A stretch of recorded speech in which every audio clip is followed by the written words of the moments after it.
5, 4, 3, 2, 1. It's Friday. All right. Woo! You made it through the week.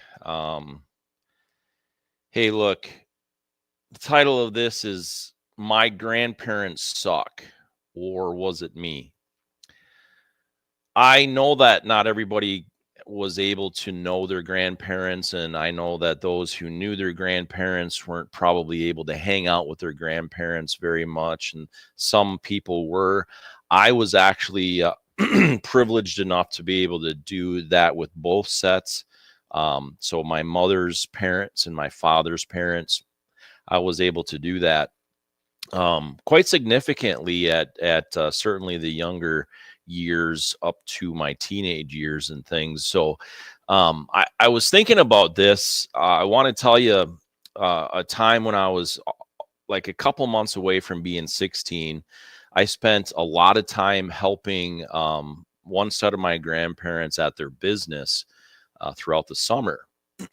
And you never wanted, certainly my grandfather, to like actually call a meeting, right? And so my grandparents said they wanted to talk to me, and I'm like, oh boy, I'm in trouble. And I was. And it wasn't the kind of trouble that I was expecting, I guess. And the trouble that I was in is that they were concerned about some of the weekend friends, we'll call them, that I had while I was helping them with their business. I would hang out with some of the other teenagers and things that were there, over the weekend. And, I'd do what I needed to do for them, and then kind of, ride bikes around and just screw around and whatever. Right. And, so they sat down and talked to me about this, and they were like, we just want to tell you what we see and how we see this playing out. We understand that it's your decision. And I really, at the time, I felt super attacked. I mean, we know what that's all like. I felt like they were, really being mean and coming down on me. And as I got older, and I would, I'm an analytical person. I really analyze things over and over and over again. I'm either sleeping or I'm analyzing. I feel like my brain is either completely analyzing things like, what did I learn? What can I do better? What's next? Planning, all those things, just constantly analyzing things. And so that honestly was probably one of the most calm conversations that they had with me, to actually get to get me to understand, or help me understand anyway, where they were coming from, their position, and all those things. But I insisted that those friends were good friends. I insisted that those friends were, there for me, and they weren't trying to get me in trouble. They weren't doing some of those things that I knew full well that they were doing, but they didn't do it around me, not to start with. And where I'm going with this is, I had confirmed in my mind that this was the right thing to do, as young as I was, and as stupid as I was, and as stupid as I am. It's really difficult to hear those kinds of things, that, hey, this might be going down a path that not even you understand. So let's work together at this, right? And I didn't view it that way at all. But I had interpreted it, these friends, in the way I wanted to interpret it. I interpreted it as, maybe I can help them and have them be better, so to speak. And we all know what that's like. We want to help and fix and repair someone and all those types of things. But the older I got, the more I understood that was a massive, what is confirmation bias. And confirmation bias is a extremely dangerous thing, in my opinion. And, we interpret things based off of what we want to believe.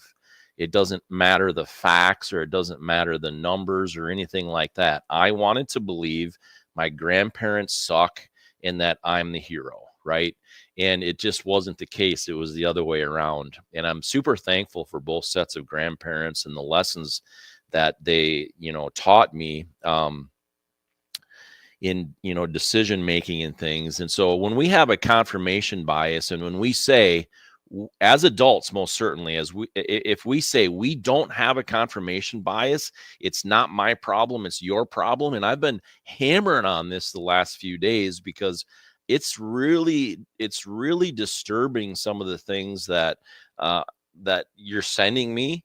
It's really disturbing some of the things that you're saying to each other, and that is based off of your interpretation of things that aren't true. And if they are true, you shouldn't be getting mad about your position.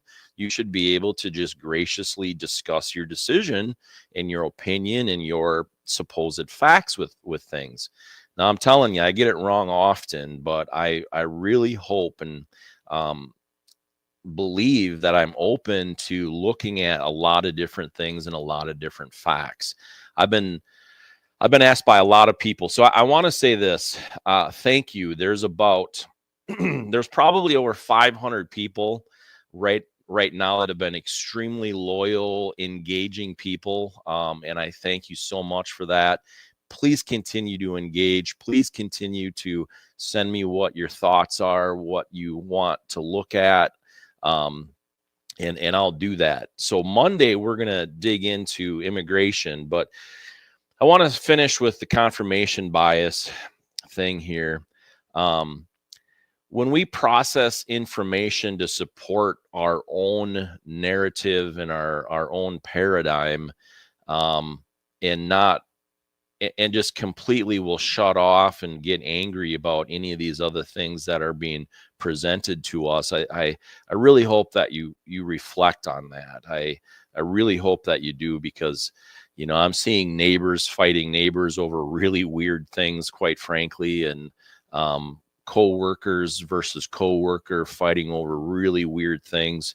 So understand confirmation bias, dig into it a little bit, read about it. There's a lot of information on it, and hopefully that'll help you open up your mind to it, because I really believe, I really believe that if we can understand that a little bit better, we can understand how to communicate with each other a little bit more openly and more wisely, and not just being shut down to, well, you're a Republican, and well, you're a Democrat, and all that kind of, that's just weird.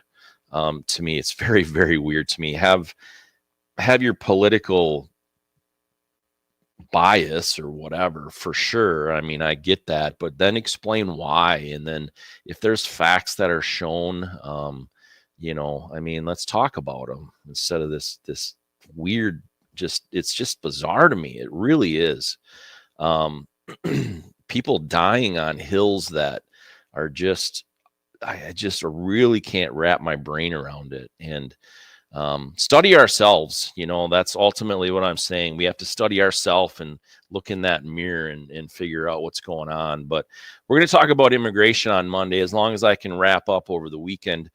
Excuse me. As long as I can wrap up kind of all the things that I've been investigating and how it affects different things. I've had probably 30 messages on, maybe even more, on people concerned about what's happening with immigration and some of the different things related to it, farming and all these things. It's very deep, it's very wide. It won't be finished in one day. So hey, I hope that y'all have a good weekend. Make sure that you hammer the like button, as I say. I don't know if you've seen that little video or not, but I did a video many years ago. I'll have to maybe try to play that here for you sometime. But hammer out a comment, hammer the like button. Make sure that you send this to somebody that you might want to try to build a bridge with, or mend fences or whatever. I hope that you have a great weekend. Stay warm if you're here in Minnesota or in the northern part of the United States. It looks like it's going to get pretty cold this weekend. So we'll see you Monday morning at 6:30.